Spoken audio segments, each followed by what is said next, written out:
ಇನ್ನು ಇದೇ ಸಿಟಿ ರವಿ ಹಾಗೆ ಲಕ್ಷ್ಮೀ ಹೆಬ್ಬಾಳ್ಕರ್ ಅವರ ನಡುವಿನ ಡರ್ಟಿ ಪಾಲಿಟಿಕ್ಸ್ ಇದೀಗ ರಾಜ್ಯಪಾಲರ ಅಂಗಳಕ್ಕೂ ಕೂಡ ತಲುಪಿದೆ. ನಿನ್ನೆಯಷ್ಟೇ ಬಿಜೆಪಿಯ ನಿಯೋಗ ರಾಜ್ಯಪಾಲರ ಮಧ್ಯಪ್ರವೇಶಕ್ಕೆ ಆಗ್ರಹಿಸಿ ಮನವಿ ಪತ್ರವನ್ನ ನೀಡಿತ್ತು. ರಾಜ್ಯಪಾಲರು ಹಸ್ತಕ್ಷೇಪ ಮಾಡ್ತಾರಾ ಈ ವಿಚಾರದಲ್ಲಿ ಅನ್ನೋದು ಸದ್ಯಕ್ಕಿರುವ ಕುತೂಹಲ. ಬಿಜೆಪಿ ನಾಯಕರು ಪತ್ರಿಕಾಗೋಷ್ಠಿಯನ್ನ ನಡೆಸ್ತಾ ಇದ್ದಾರೆ. ಅದರ ನೇರ ಪ್ರಸಾರದ ದೃಶ್ಯಗಳು ನಿಮ್ಮ ಮುಂದೆ.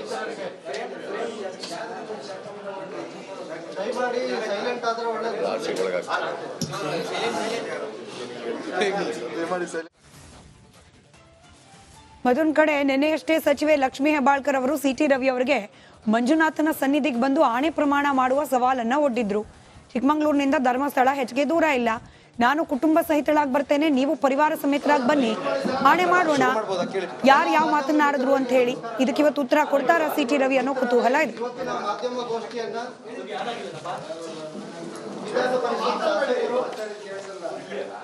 ಮಾಜಿ ಸಚಿವರು ಬಿಜೆಪಿ ರಾಷ್ಟ್ರೀಯ ಮಾಜಿ ಪ್ರಧಾನ ಕಾರ್ಯದರ್ಶಿಗಳು ಆಗಿರ್ತಕ್ಕಂಥ ಡಾಕ್ಟರ್ ಸಿಟಿ ರವಿ ಅವರು ಮಾತಾಡ್ತಾರೆ ಮಾಧ್ಯಮಗೋಷ್ಠಿಯಲ್ಲಿ. ಈ ಮಾಧ್ಯಮಗೋಷ್ಠಿಯಲ್ಲಿ ಬಿಜೆಪಿ ಜಿಲ್ಲಾಧ್ಯಕ್ಷರಾಗಿರ್ತಕ್ಕಂಥ ಶ್ರೀ ಎಂ.ಆರ್. ದೇವರಾಜ್ ಶೆಟ್ಟಿ, ಬಿಜೆಪಿ ರಾಜ್ಯ ರೈತ ಮೋರ್ಚಾ ಪ್ರಧಾನ ಕಾರ್ಯದರ್ಶಿ ಆಗಿರ್ತಕ್ಕಂಥ ಕಲ್ಮಡಪ್ಪನವರು,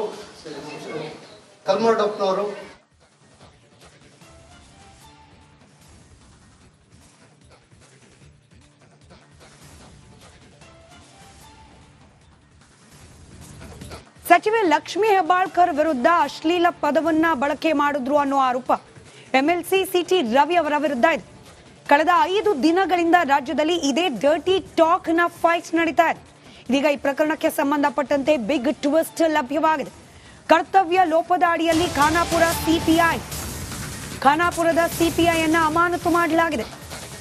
ನೆನಪಿರ್ಲಿ, ಬಿಜೆಪಿಗರು ಆರೋಪ ಮಾಡ್ತಾ ಇರೋದು ಬೆಳಗಾವಿ ಕಮಿಷನರ್ ಮೇಲೆ, ಆದ್ರೆ ತಲೆದಂಡ ಆಗಿರೋದು ಸಿಪಿಐನವರದ್ದು.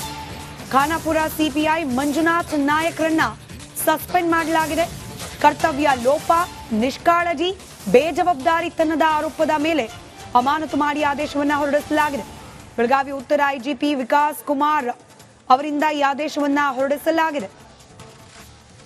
ಪೊಲೀಸರು ಸಿಟಿ ರವಿ ಅವರನ್ನ ಸರಿಯಾಗಿ ನಡೆಸಿಕೊಳ್ಳಿಲ್ಲ ಅನ್ನೋ ಆರೋಪ, ಎಳೆದಾಡಿದ್ರು ಅನ್ನೋ ಆರೋಪ, ರಾತ್ರಿ ಇಡೀ ಸುತ್ತಾಡಿಸಿದ್ರು ಅನ್ನೋ ಆರೋಪ, ಹಾಗೆ ಸಿಟಿ ರವಿ ಅವರ ಹಣೆ ಭಾಗದಲ್ಲಾಗಿದ್ದ ಗಾಯಕ್ಕೆ ಪ್ರಾಥಮಿಕ ಚಿಕಿತ್ಸೆಯನ್ನ ಕೊಡಿಸಲಿಲ್ಲ ಅನ್ನೋ ಆರೋಪ, ಜೊತೆಗೆ ಊಟೋಪಚಾರದಲ್ಲೂ ಕೂಡ ವ್ಯತ್ಯಾಸಗಳಾಯಿತು ಅನ್ನೋ ಆರೋಪ.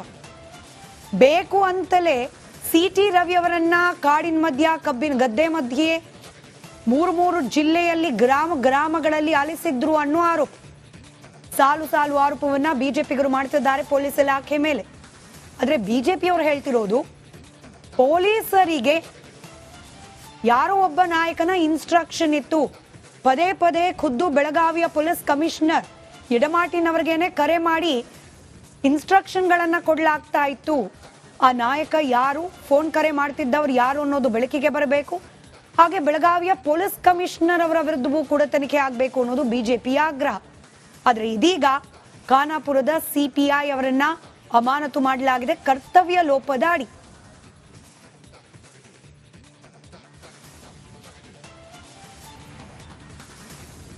ಇದರ ಬಗ್ಗೆ ಮತ್ತಷ್ಟು ಮಾಹಿತಿಯನ್ನ ಕೊಡ್ಲಿಕ್ಕೆ ನನ್ನ colleagues Ranjit Shiriyar news desk ನಿಂದ ಹಾಗೆ ಬೆಳಗಾವಿಯಿಂದ ಮೈಲಾರಿ ನೇರ ಸಂಪರ್ಕದಲ್ಲಿದ್ದಾರೆ. ಮೊದಲದಾಗಿ ಮೈಲಾರಿ, ಕರ್ತವ್ಯ ಲೋಪ ಅಂದ್ರೆ ಯಾವ ವಿಚಾರಕ್ಕೆ ಇನ್ ಪರ್ಟಿಕ್ಯುಲರ್, ಯಾವ ಕಾರಣವನ್ನ ಕೊಡಲಾಗಿದೆ? ಸಿಪಿಐ ಅವರ ಈ ತಲೆದಂಡಕ್ಕೆ ಕಾರಣ ಏನ್ ಹೇಳ್ತಿದೆ ಇಲಾಖೆ ಅಫಿಷಿಯಲ್?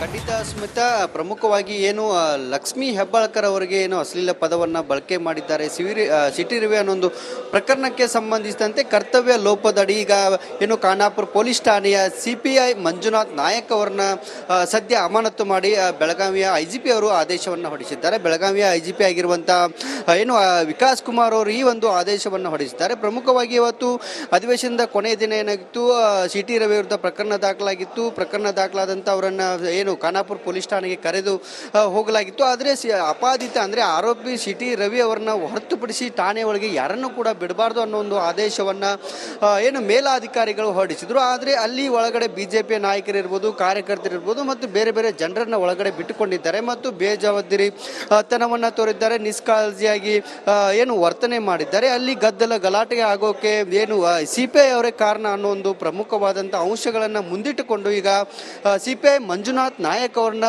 ಏನು ಅಮಾನತು ಮಾಡಿ ಆದೇಶವನ್ನು ಹೊರಡಿಸಿದ್ದು. ಅವತ್ತಿನ ದಿನ ಕೂಡ ಸಾಕಷ್ಟು ಏನು ಗೊಂದಲದ ವಾತಾವರಣ ಕೂಡ ನಿರ್ಮಾಣ ಆಗಿತ್ತು. ಏನು ಪೊಲೀಸ್ ಠಾಣೆಗೆ ಕರೆತಂದ ಸಂದರ್ಭದಲ್ಲಿ ಅಲ್ಲಿ ಬಿಜೆಪಿಯ ನಾಯಕರ ವಿಪಕ್ಷ ನಾಯಕ ಏನು R ಅಶೋಕ್ ಇರ್ಬೋದು, ಯತ್ನಾಳ್ ಇರ್ಬೋದು ಮತ್ತು ಛಲವಾದಿ ನಾರಾಯಣ ಸ್ವಾಮಿ ಸೇರಿದಂತೆ ಹಲವಾರು ಕೂಡ ಒಳಗಡೆ ಹೋಗಿದ್ರು. ಅದಕ್ಕೆ ಜಿಲ್ಲಾ ಮಟ್ಟದ ನಾಯಕರು ಕೂಡ ಅಲ್ಲಿ ಒಳಗಡೆ ಇದ್ರು. ಅವರನ್ನು ಒಳಗಡೆ ಬಿಡಬಾರ್ದು ಅನ್ನೋ ನಿಟ್ಟಲ್ಲಿ ಏನು ಆದೇಶವನ್ನು ಕೂಡ ಮೇಲಾಧಿಕಾರಿಗಳು ಹೊರಡಿಸಿದ್ರು. ಆದರೆ ಈ ಆದೇಶವನ್ನು ಸ್ಪಷ್ಟವಾಗಿ ಅಲ್ಲಿನ CPI ಅವರು ಮಂಜುನಾಥ್ ನಾಯಕರು ಉಲ್ಲಂಘನೆ ಮಾಡಿದ್ದಾರೆ. ಭದ್ರತೆ ಇರ್ಬೋದು, ಅಲ್ಲಿನ ಸರಿಯಾಗಿ ವ್ಯವಸ್ಥೆಯನ್ನು ಮಾಡಿಕೊಂಡಿಲ್ಲ, ಎಲ್ಲರನ್ನು ಒಳಗಡೆ ಬಿಟ್ಟುಕೊಂಡು ಈ ಒಂದು ಸಾಕಷ್ಟು ಅವಾಂತರಕ್ಕೆ ಕಾರಣ ಆಗಿದ್ದಾರೆ ಅನ್ನೋ ಒಂದು ಆರೋಪದಡಿ ಈಗ ಅವರನ್ನು ಅಮಾನತು ಮಾಡಿ ಆದೇಶವನ್ನು ಹೊರಡಿಸಿದ್ದಾರೆ. ಸ್ಮಿತಾ, ರೈಟ್, ಸಂಪರ್ಕದಲ್ಲಿರಿ. ಹಾಗೆ ರಂಜಿತ್ ಕೂಡ ನೇರ ಸಂಪರ್ಕದಲ್ಲಿದ್ದಾರೆ. ರಂಜಿತ್, ಅಲ್ಲಿಗೆ ಠಾಣೆ ಒಳಗಡೆ ಬಿಜೆಪಿಗರು ಬಂದ್ರು ಅನ್ನೋ ಕಾರಣಕ್ಕೆ ಈ ಅಮಾನತು ಅನ್ನೋದು ಮೇಲ್ನೋಟಕ್ಕೆ ಗೊತ್ತಾಗ್ತಾ ಇದೆ. ಪರಿಷತ್ನ ಒಳಗೆ ನುಗ್ಗಿ ದಾಂಧಲೆ ಮಾಡಿದ ವಿಚಾರಕ್ಕೂ ಅಲ್ಲ, CT ರವಿ ಅವರನ್ನ ಬೇಕಾಬಿಟ್ಟಿ ನಡೆಸ್ಕೊಂಡ್ರು ಅನ್ನೋ ಆರೋಪಕ್ಕೂ ಅಲ್ಲ, ಕೇವಲ ಬಿಜೆಪಿಗರನ್ನ ಖಾನಾಪುರ ಠಾಣೆ ಒಳಗೆ ಬಿಟ್ಕೊಂಡ್ರು ಅನ್ನೋ ಕಾರಣಕ್ಕೆ ಅಮಾನತು ಅನ್ನೋದು. ಸೊ ಇದು ಕೂಡ ಪೊಲಿಟಿಕಲ್ ಡಿಸಿಷನ್ ಅನ್ನೋ ರೀತಿಯಲ್ಲಿ ಕಂಡು ಬರ್ತಾ ಇದೆ. ಖಂಡಿತ ಸ್ಮಿತಾ, ಡಿಸೆಂಬರ್ 19ನೇ ತಾರೀಕು ನಡೆದಂತ ಘಟನೆ ಒಂದು ಹೈಡ್ರಾಮಾ. CT ರವಿ ಅವರನ್ನ ಕರ್ಕೊಂಡು ಹೋಗಿದ್ದು, ಆನಂತರ ಅವರನ್ನ ಬೇರೆ ಬೇರೆ ಕಡೆಗಳಲ್ಲಿ ಸುತ್ತಾಡಿಸಿದ್ದು, ಸುಮಾರು 3 ಜಿಲ್ಲೆ ವ್ಯಾಪ್ತಿಯಲ್ಲಿ ಅವರನ್ನ ಓಡಾಡಿಸಿದ್ರು ಅನ್ನೋ ವಿಚಾರ, ಮತ್ತೆ 11 ಸ್ಟೇಷನ್ ವ್ಯಾಪ್ತಿಯಲ್ಲಿ ಅವರನ್ನ ಓಡಾಡಿಸಿದ್ರು ಅನ್ನೋ ವಿಚಾರ. ಇದರಲ್ಲಿ ಕಾನೂನಿನ ಲೋಪ ಆಗಿತ್ತು, ಹಕ್ಕುಚ್ಯುತಿ ಮಂಡನೆ ಅನ್ನೋದು CT ರವಿ ಅವರ ಒಂದು ವಿಚಾರ ಆಗಿದೆ. ಇದರ ನಡುವೆ ಬಿಜೆಪಿ ಬಹಳ ಪ್ರಬಲವಾಗಿ ಹೇಳಿತ್ತು, ಇದು ನೇರವಾಗಿ ಕೆಲ ಅಧಿಕಾರಿಗಳ ಜೊತೆಯಲ್ಲಿ ಸಿದ್ದರಾಮಯ್ಯವರ ಆದಿಯಾಗಿ DK ಶಿವಕುಮಾರ್ ಅವರೆಲ್ಲರೂ ಕೂಡ ಫೋನ್ ಸಂಪರ್ಕದಲ್ಲಿದ್ರು. ಪದೇ ಪದೇ ಅಧಿಕಾರಿಗಳಿಗೆ ಫೋನ್ ಬರ್ತಾ ಇತ್ತು. ಈ ಒತ್ತಡಕ್ಕೆ ಮಣಿದು CT ರವಿ ಅವರನ್ನ ಇವರೆಲ್ಲರೂ ಓಡಾಡಿಸಿದ್ದಾರೆ ಅನ್ನೋ ಕಾನೂನು ಲೋಪ ಆಗಿದೆ. ಮತ್ತೆ ಇವರೆಲ್ಲರೂ ಕೂಡ ಇಲ್ಲಿ CT ರವಿ ಒಬ್ಬರು ಶಾಸಕರಾಗಿದ್ರು ಕೂಡ ಅವರನ್ನ ನಡೆಸಿಕೊಂಡಂತ ರೀತಿ ಕುರಿತಾಗಿ ಬಿಜೆಪಿ ಪದೇ ಪದೇ ವಿರೋಧವನ್ನ ಮಾಡ್ತಾ ಇತ್ತು. ಇದೆಲ್ಲ ಒತ್ತಡ ಹೆಚ್ಚಾದ ಹಿನ್ನೆಲೆಯಲ್ಲಿ ಖಾನಾಪುರದ CPI ಮಂಜುನಾಥ್ ಅವರನ್ನ ಈಗ ಅಮಾನತು ಮಾಡೋ ಮೂಲಕ ಈ ಸರ್ಕಾರ ನಿರ್ಧಾರವನ್ನ ತೆಗೆದುಕೊಂಡಿದೆ.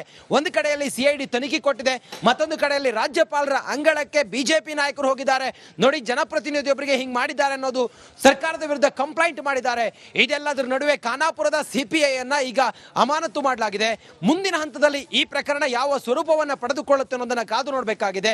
ಸದ್ಯ ಒಂದಂತೂ ಪ್ರಶ್ನೆಯಲ್ಲಿ ನೇರವಾಗಿ ಎಲ್ಲರಲ್ಲೂ ಕೂಡ ಉದ್ಭವಿಸೋದು, ಇಲ್ಲಿ ಗುಬ್ಬಿ ಮೇಲೆ ಬ್ರಹ್ಮಾಸ್ತ್ರವನ್ನ ಈ ಸರ್ಕಾರ ಮಾಡ್ತಾ ಅನ್ನೋದು. ಯಾಕಂತ ಹೇಳಿದ್ರೆ ಸದನದ ಒಳಗೆ ಗಲಾಟೆ ಆಗುತ್ತೆ, ಆ ನಂತರ CT ರವಿ ಅವರ ಮೇಲೆ ಹಲ್ಲೆಗೂ ಕೂಡ ಸದನದ ಒಳಗೇನೆ ಪ್ರಯತ್ನ ಪಡ್ತಾರೆ, ಆ ನಂತರ ರಾತ್ರೋರಾತ್ರಿ ಆದಂತಹ ಹೈಡ್ರಾಮಾ, ಇದೆಲ್ಲವೂ ಕೂಡ ದೊಡ್ಡ ಚರ್ಚೆ. ಅದು ನಡುವೆ ಖಾನಾಪುರದ CPI ಅನ್ನ ಅಮಾನತು ಮಾಡಿರೋದು ಕೇವಲ ಇಷ್ಟೇ ಸಾಕಾ ಅನ್ನೋದು ಬಿಜೆಪಿ ಈಗ ಪ್ರಶ್ನೆ ಮಾಡ್ತಾ ಇದೆ. ಇದಕ್ಕೆ ಮುಂದಿನ ಹಂತದಲ್ಲಿ ಏನೇನು ಬೆಳವಣಿಗೆಗಳಾಗುತ್ತೆ, ಯಾವ ಸ್ವರೂಪವನ್ನ ಈ ಪ್ರಕರಣ ಪಡೆದುಕೊಳ್ಳುತ್ತೆ ಅನ್ನೋದನ್ನ ಕಾದು ನೋಡಬೇಕಾಗಿದೆ. ಸ್ಮಿತಾ, ರೈಟ್, ಧನ್ಯವಾದ ಮೈಲಾರಿ, ಹಾಗೆ ಧನ್ಯವಾದ ರಂಜಿತ್, ತಮಗೂ ಕೂಡ.